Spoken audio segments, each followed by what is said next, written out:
अस्सलाम वालेकुम दोस्तों, ये वीडियो देखो।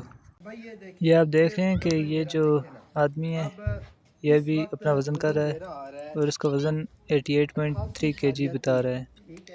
अभी ये पानी पिएगा, ये आधा किलो पानी है ये जो इसमें बोतल में है। तो इसके बाद इसका वज़न आप देखना क्या दिखाएगा। पानी पीने के बाद वज़न इसका बढ़ना चाहिए था, जबकि इसका वज़न उल्टा 1 kg कम हो गया।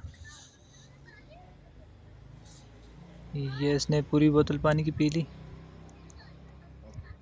और अभी ये दोबारा इस पर अपना वेट करेगा, अपना वज़न करेगा। अभी देखना आप, ये 87.4। इसमें एक शख्स है जो पानी की बोतल हाथ में रखकर अपना वज़न कर रहा है।